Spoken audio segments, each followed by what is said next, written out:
এরপরে প্রশ্ন হলো, ঘুম থেকে উঠে দেখি ফজরের ওয়াক্ত শেষ, এখন কি আমি শুধু ফজরের 2 রাকাত ফরজ নামাজ পড়বো নাকি সুন্নত পড়তে হবে?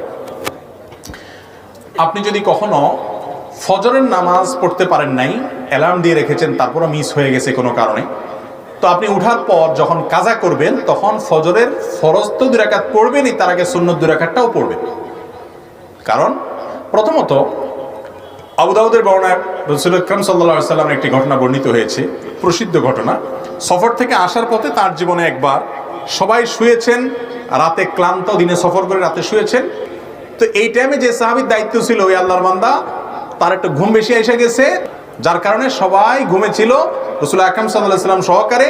সূর্য উঠে গেছে, সূর্যের আঁচ গায়ে লাগার পরে তারা লাফ দিয়ে উঠছে। উঠার পরে তারা ফজর নামাজ কাজা করছেন। সেই কাজা নামাজে তিনি সুন্নত 2 রাকাত পড়েছেন, ফরজও 2 রাকাত পড়েছেন।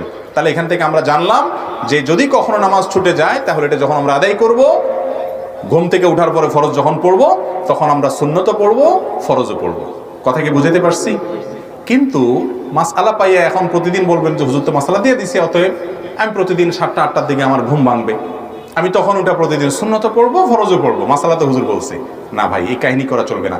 নবী করিম সাল্লাল্লাহু আলাইহি ওয়াসাল্লামের জীবনে একবার ঘটেছে, সেটাও আল্লাহ তাআলা ঘটাইছেন আমাদেরকে শিক্ষা দেওয়ার জন্য, যে এরকম হলে আমরা কি করব। তার যুগে অ্যালার্মের কোনো ঘড়ি ছিল ভাই? মোবাইল ছিল?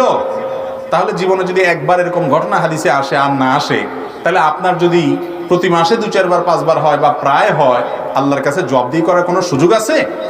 অ্যালার্ম আছে যেখানে, মোবাইল আছে যেখানে, কাউকে বলতে পারেন খবরদার। অনেকে মাসালা বানায় নিছে যে হুজুর হাদিস বলছে মান্নামা আন সালাতিন আও নাসিহা ফালিয়ুসাল্লিহা ইযা যাকারা ফা ইন্না যালিকা ওয়াক্তুহা। কেউ ঘুমায় গেছে, উঠতে পারে না, যখন উঠছে তখন নামাজ পড়বে, এটাই তার সময়। ঠিক আছে, তাহলে আমার প্রতিদিন 7টা বাজে সময় হয়। এরকম অনেক ভাই আছেন না নাই? মনে রাখবেন, এটা করা যাবে না। রাতে তাড়াতাড়ি শুয়ে পড়বেন। ফজরের নামাজ যে পড়তে পারে না, সে কিসের মুসলমান? সে মুসলমান দাবি করার নৈতিক অধিকারই রাখে না নিজেকে। ফজর নামাজ 5 ওয়াক্ত নামাজের ভিতরে ইম্পর্টেন্ট এবং গুরুত্বপূর্ণ একটা নামাজ, 10টা ফজিলত আছে। এই বিষয়টা বিস্তারিত আলোচনা আছে, আমাদের শুনে নিতে পারেন। আল্লাহ তাআলা আমাদেরকে তৌফিক দান করুন।